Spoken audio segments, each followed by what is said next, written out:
ain't see me, you Stevie. Wondering how I reach more evolutions than Evie and make it look easy. What is up, Earth's mightiest subscribers? It's Blerd without fear. Welcome back to the channel. So this week's episode of X-Men 97 kicks off the 3-part finale. We have now had X-Men 97 episode 8, Tolerance is Extinction, part 1. We now have learned a great deal of information, seen a lot of things, had some theories confirmed, others denied, and yeah, let's get all into it. So one of the first things I noticed when watching this, we already know Bastion is the main villain of X-Men 97, so none of this is news, but what I did find interesting were there were some pieces from Bastion's early X-Men history, literally right after he debuted, a character that was introduced by the name of Daria. Now, I don't know if this character here specifically is Daria, but she looks exactly like her, minus Daria's trademark red dot on her forehead. Daria was a character who was an assistant to Bastion and was really only around for a handful of issues. She seemingly sacrificed her life to protect Jubilee after she was captured by Bastion. She actually was instrumental in Jubilee getting away because Jubilee was able to get her to empathize with her. Now, the reason why that is of note is because Daria is not a normal person. Daria is a Sentinel. A Prime Sentinel no different than any of the other Prime Sentinels, which we see a lot of them. The only difference here is that while the other Prime Sentinels look more like what you would expect a Prime Sentinel to look like, at least prior to them gaining their Quotey Fingers costumes, which we do actually see this issue, just not in action, at least not in any present day action. But yeah, she is a Prime Sentinel, and part of me wonders if the way this is going to be handled, if Daria is going to play some role later, or is she just there as a, hey, do you remember this character from the comics? You don't? Okay, cool, moving on. Another part of me also wonders that because of the inclusion of this character and how she is a bit darker complected than what we are normally used to seeing Daria in the comics, I am curious to know if maybe her character has been changed.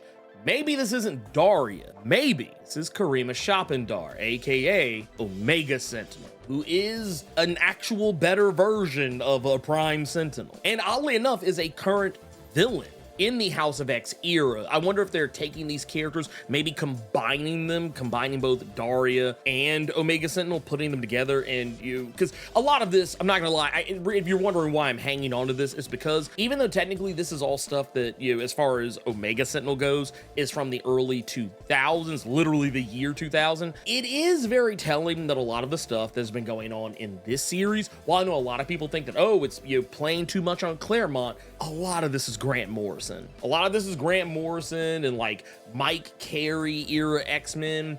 So yeah, it wouldn't shock me if we're starting to move inevitably towards those early aughts X-Men characters and story arcs. The Genosha Massacre is literally that. Getting away from that, I've spent way more time talking about Daria of all people than I actually intended to, but the main thing here is that Bastion has jumped ahead in the game a bit. If you've seen my video about Bastion, breaking him down as a character, if you haven't, it's up here, go check it out. But in that I talked about a point where he became integrated with the Phalanx techno-organic virus, as well as an actual Nimrod body. Now, we're not really here to talk about the Nimrod body, but the techno-organic virus, it seems like Bastion, while maybe he hasn't necessarily integrated himself with it, he has most certainly been using it to create these Prime Sentinels. They're kind of bringing a lot of these plot threads and elements together and remixing them in a nice, neat way that just makes sense. And that's something that even the original X-Men series did back in the day. A lot of the times, they didn't directly adapt everything, but they would find ways to kind of take this storyline and this storyline and merge them together and in a lot of ways improve upon them. Not all the time, but I would say their batting average was at least 800 or 900. That said, in all of this, it seems like regardless of whether Bastion has a part of the techno-organic virus in him, if he does, then that would kind of put him more on line with his later iterations of himself, though just based on how he speaks, something that was a major difference between the early days Bastion versus Bastion post gaining the techno-organic virus is that you would notice his speech was very different. After he was integrated with the techno-organic virus, he spoke more like a phalanx, or not even more like a phalanx. He spoke more like what you would expect a machine to. Whereas before that, he spoke like a normal human. You wouldn't be able, outside of his pink skin, be able to distinguish him from anyone else. After he gained access to the techno-organic virus, that was pretty much it for him as far as his human qualities. He became a cold, calculating machine. That said, another thing that has been jumped ahead a little bit, and I actually like how they did this, and I kind of expected it based on some of the things I discovered when I was doing more deep dives into Bastion, and it's how they have changed his origin. Whereas in the original version of the comics, it was revealed that he was the amalgam of a Master Mold and a Nimrod that had passed through the Siege Perilous. That is a bit convoluted and a lot of moving parts for a TV show that only has 10 episodes, and you have to explain what all this stuff is to people who may not be as dialed in as myself, or maybe even you, gentle listener or watcher. It is one of those simple things that you just have to accept, and I like what they did here. They basically give you, without saying it too directly, that his dad was taken over by an advanced technological organism from the future, very likely a Master Mold. It's kind of implied that it was a Master Mold, and it may even be a Master Mold already merged with a Nimrod. They don't really spend a lot of time focusing on that part of it, and it's probably something we'll learn more about later, but ultimately, so that human that would ultimately be Bastion's father had a child with a normal human woman, and that is how Bastion was born. He is, for all intents and purposes, effectively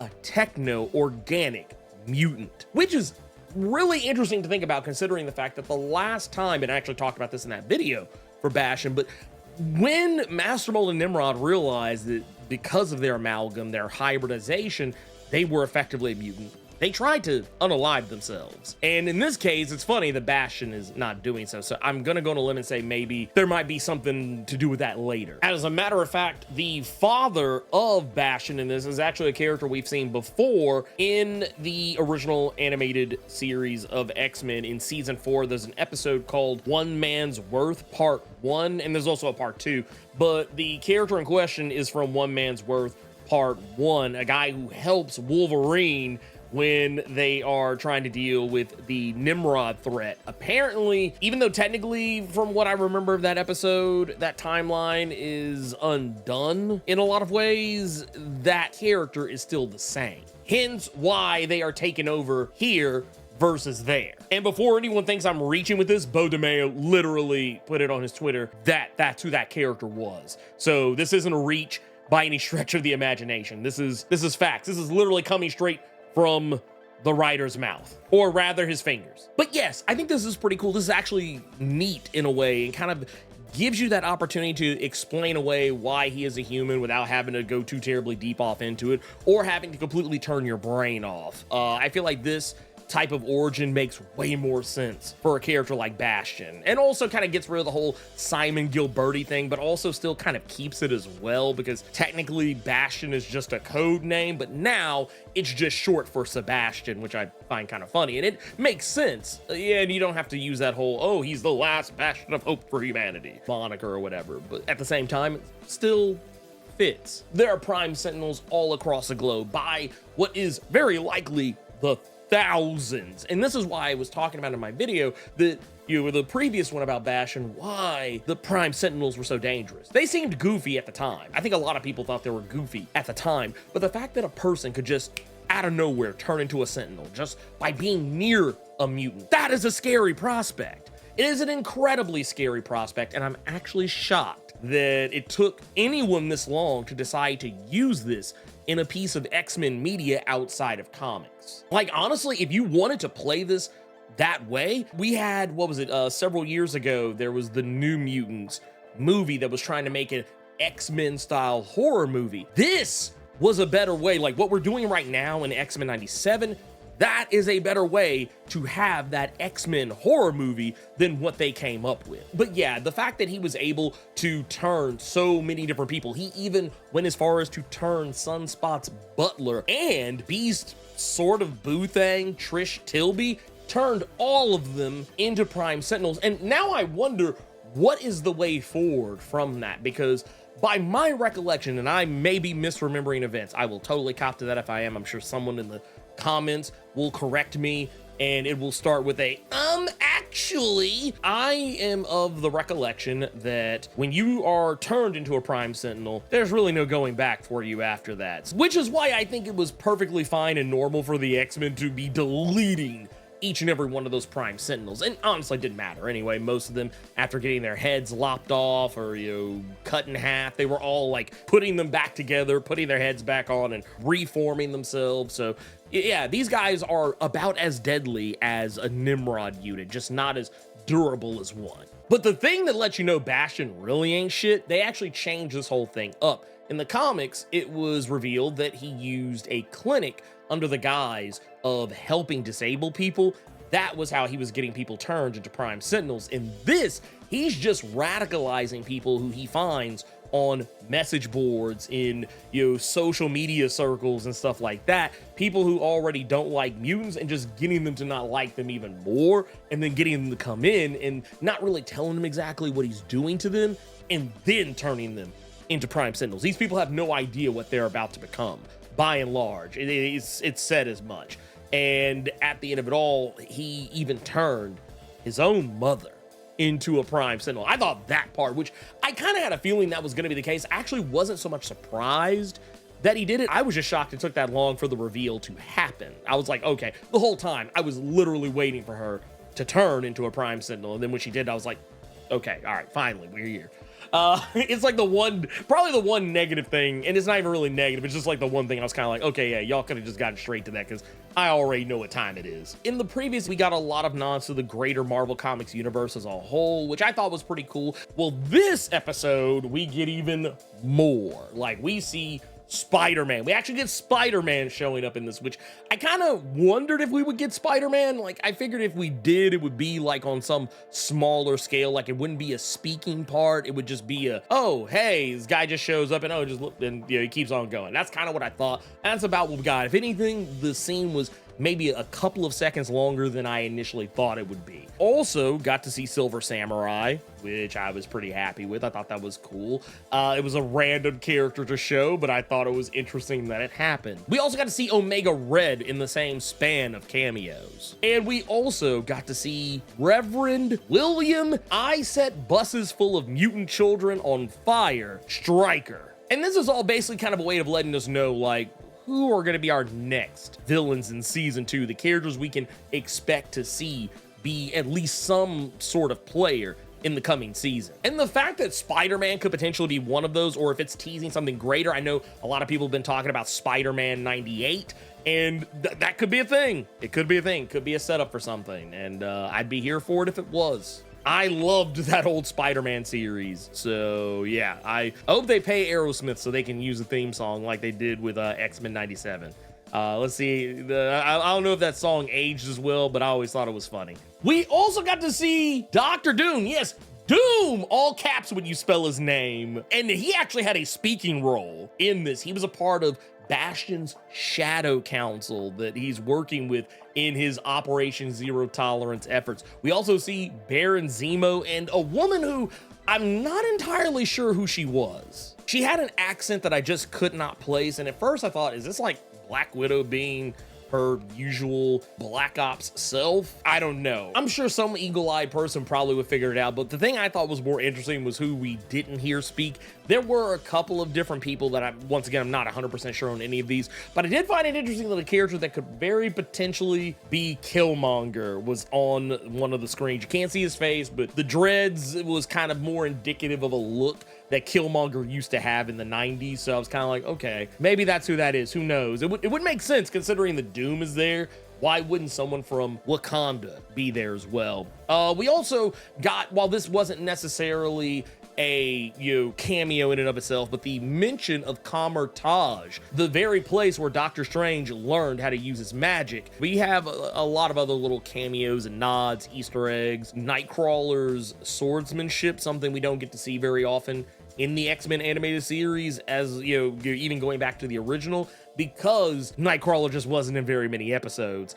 But the fact that he was using 3 rapiers, like one in either hand and then one being held up by his tail, I thought that was really awesome and a nice throwback to those old Claremont era days with Nightcrawler on the team. I also really like the fact that we got to see in Bastion's home a box that had a guide to the Stark Expo. That was pretty cool. So it kind of let you know Bastion was already kind of keeping up with stuff like that.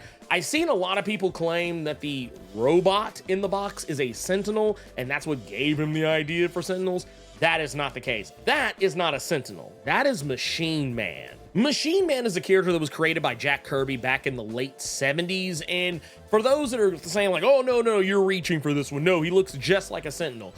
Let me just present to you Exhibit A. Even the kind of like metal ringed arms, they're the same as what Machine Man would do, because he could extend his arms. Not to mention, Machine Man and Bastion are kind of tied together, considering the fact that there was an issue that came out back in 1998 called Machine Man Bastion 98 #1, and it was kind of tying those two characters to one another. So yes, that is not a Sentinel, that is very much Machine Man. Speaking of the same scene, we also get a cheeky little nod in the spine of a book, or maybe a VHS tape, who knows, that is titled X-M52. And for those that do not know, that is Bastion's first appearance in X-Men Volume 2, number 52 in 1996.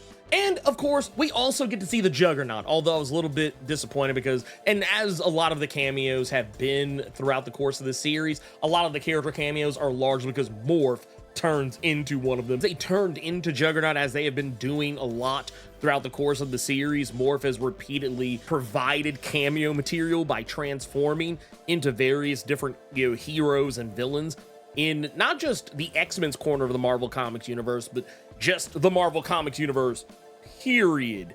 But yeah, it was cool to see them do this, but at the same time, they got dumped on in this episode, like in ways that just made me feel sad for Morph. And of course, thanks to Cable, there's a moment where he's telling the X-Men about the potential future utopia that Bastion is going to create, one that is built off the backs of mutants. And this utopia is not for mutants, mind you, it's for humans, but mutants are treated as slaves. And this is just more social commentary that the X-Men have always delivered, but this time we're just seeing it through the lens of taking an entire group of people and using them to build up an entire nation, an entire society on their backs, but not let them be a part of it. Sounds a lot like the slavery of Africans, back during that pesky little thing that no one likes to talk about anymore. Slavery in America, that whole thing. Very much on purpose and not overthought at all on my part. That's what it was on its face. But in that moment, we do get to see some characters, a couple who I recognized immediately, and others that I kind of know who they are, but I don't know their names off the top of my head, and I don't feel like wasting the brain power to figure that out. And that said, those characters being an older version of Polaris, and we also get to see the character Rachel Summers, aka Phoenix, aka Prestige, aka Ascani, the daughter of Cyclops and Jean Grey. But getting past that and kind of going back to the whole theme of history being retold, there's another instance of this in regards to the character Val Cooper. If you've been wondering where she's been hiding since the Genosian attack, she just seemed to be mysteriously forgotten about. No, she's around, and the reason we haven't seen her is because she's in league with Bastion. Now, this, once I went back a little bit, was not very surprising. Before I did that video for Bastion, I actually went back and looked to see how many times Bastion had popped up across X-Men 97 when Bo DeMaio made it clear that Bastion had been in almost every episode in some way or another. And when I went back and looked, in episode 2 of X-Men 97, there is a scene where Val Cooper is sitting right next to Bastion in a secret military war room. So yeah, she was in on it the whole time, most likely, and what Bastion was talking to these military talking heads about was very likely what he was about to do, at least on some level, with the creation of the Prime Sentinels, more or less, because Val Cooper's not really surprised by them. She's more surprised by how they're created. And she was more shocked that the Genosha Massacre went the way that it did. But this is also a case study in why Bastion does things the way that he ultimately does, even going as far as to say that apathy is the greatest weapon that you can use to keep people from freaking out when you do anything crazy. And the whole idea that, yeah, if you could just make people not care about mutants and then destroy them, then no one's really gonna freak out too bad about it. Like, you can push people to a certain brink where they just stop giving a damn, and that's basically what he was hoping for with Genosha, and in a lot of ways it kind of worked. Val Cooper is starting to pay attention to what Bash is doing. She initially, in her naivety, and let's be real, Val Cooper has not always, even in the comics, been on the right side of history with things. She has made mistakes more than a handful of times in the comics and been on the wrong side of the human mutant debate. However, in this instance, she's actually coming to grips with the fact that Magneto, everything he said to her in that second episode, while she didn't agree with it, now she recognizes that he was actually right, even going as far as to say as much. And while technically we have gotten more than a handful of nods about Magneto's Jewish heritage over the course of the original animated X-Men series, we get a couple of very clear ones in this one. We get one in the Genosha Massacre episode, Remember It. We also see it more so again when Magneto is showing off because he doesn't have any clothes on at the moment. You can see his concentration camp serial number, and this is what gets Val Cooper's wheels turning, because she realizes this is just history repeating itself.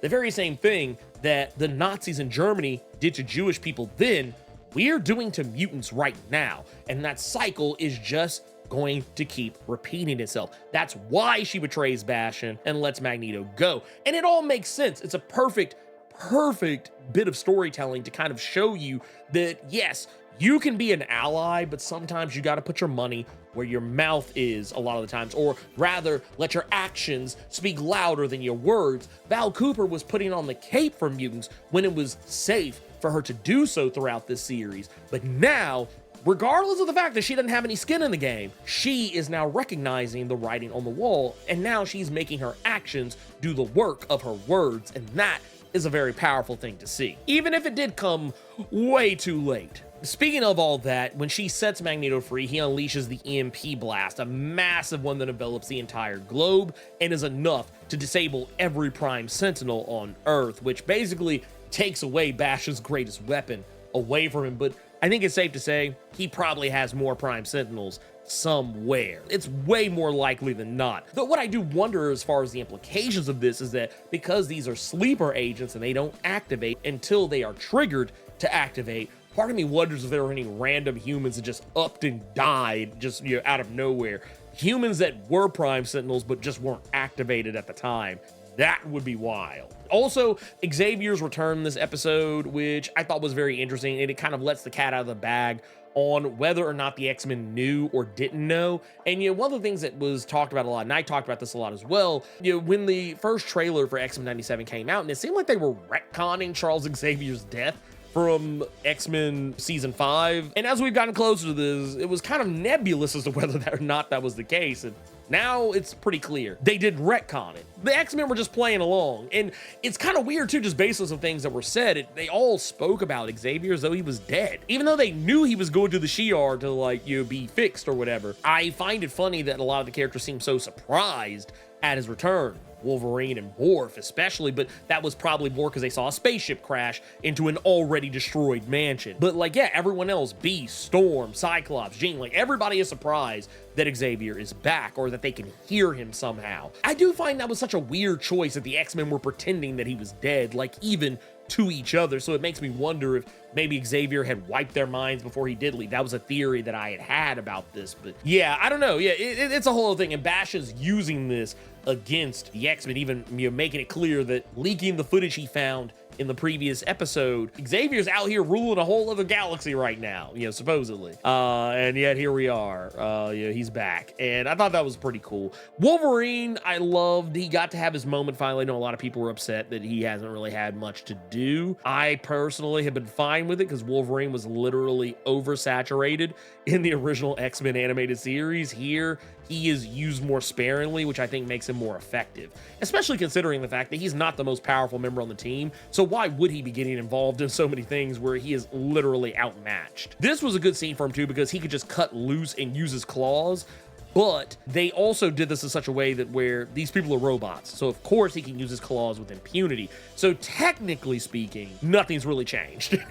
But it was nice that he got to have that moment with Nightcrawler as well, especially the moment where we see, not necessarily through Nightcrawler's point of view, but just kind of being inside the Banff when it happens. I thought that was really awesome, kind of seeing how it works from the inside. Like you just see like, whoa, you see him being pulled. Like it's like a, I don't know, it was really cool. It's very, very weird, but also cool. And then also, I did like what they did with Cyclops, Jean, and Cable. And, of course, more specifically, Cyclops and Cable, because, once again, they're doing the story in such a way where Cyclops doesn't have to be a deadbeat dad, but yet he still is, but not because he chose to be. That choice was ultimately taken away from him. So I like that part of it. And I like how even though Cable is a little bitter towards him, it doesn't come off as petulant. Yeah, they still butt heads like they should, as a father and son would. But I did like how they played the whole thing up and allowed them to have their moment as well. Like everybody really got to have a moment except Rogue. But I mean, that was largely because of how they were doing the villain booking on this. You had to leave Rogue incapacitated to sell the threat of the Prime Sentinels. So I totally get why Rogue is completely out of the picture on this one. I mean, she took a pretty nasty hit from Trask when he was revealed to be a Prime Sentinel. And there's no way anybody watching this would have taken those Prime Sentinels seriously if Trask was able to hit her, knock her down, and she'd be up and walking around as if nothing ever happened. In the very next episode, yeah, nobody would have taken them seriously. So you had to sell the threat. You had to sell the threat. Like there's no way if she would have been no-selling a Sentinel Blast. It's kind of like what they did with the first couple of episodes, the Night of the Sentinels with the original series. No one's gonna take those Sentinels as seriously if they see Morph get shot, which we technically didn't see until later, but Morph getting shot and then him being unalived because of it, that let you know the Sentinels were no joke. No matter how ridiculous Sentinels kind of seemed on their face. And then, of course, there's the whole thing with Bishop. I do find what they did with Bishop kind of interesting. The fact that, because I was expecting us to get an episode at some point where we reveal that, oh yeah, Cable, he was raised by Bishop and that's kind of why he's the way he is. No, he actually wound up in the future by himself. He was separated from Bishop. We don't really know how or why, but I will say this, I'm not terribly upset about that part of it because ultimately it makes sense and it maintains the continuity of the previous series. Because as you might imagine, if you go back and watch that old series, you'll probably remember Bishop and Cable did not like each other very much. They were not very friendly, did not get along, and kind of saw each other as enemies. And it would be weird if Bishop had went back in time, went to the future rather, raised Nathan Summers to be Cable, and then they're still enemies when they meet each other later. And it just, the whole thing would have been too weird, and it would have just been way too wibbly wobbly timey-wimey for any of that to be upheld. But the thing that I found the most egregious in this is Sunspot's mom. She needs her ass whipped post haste for how she is doing her son, like literally turning him over to the Prime Sentinels. That was a bridge too far for me. I was like, man, dude, that is messed up. Like, I get it. She's terrible. She is not a good person. She is very self-interested. She is only worried about that almighty dollar. She does not really care about her son's well-being, considering what she just turned him over to. Like, yeah, sure, maybe humanity as a whole doesn't really know exactly what Prime Sentinels are, and they are putting on this front that they're not trying to kill mutants, which I mean kind of makes sense considering what we know the plan is. But the fact that she effectively has sold her son into potential slavery is just beyond the pale to me, which is so antithetical to what Sunspot's mother was like in the comics. She was a way more nurturing and caring individual about him. She actually cared about his best interests and was, I would dare say, a better parent to him than his own father was. She was the good parent, the nurturer, the one who cared about him and wanted him to get the help that he needed. And, you know, while there may have been some stuff that came up later that probably changed some of that, but yeah, this, man, I was like, bruh. Like, if they would have had his daddy come in and do it, it would have made way more sense. I'd have been like, okay, man, his dad doing it? Yeah, okay. Man, if that is how we're starting this 3-part finale, then the next 2, God damn. You guessed it, obligatory channel outro time. If you're not subscribed to the channel, consider doing so. Clicking that subscribe button and tapping that notification bell ensures that you get more videos just like this one, and you don't miss any of my other content that I drop throughout the week, plus my live streams every Thursday and Saturday. And if you enjoyed the video, make sure you click that like button, keep it plus ultra, and sound off in the comments.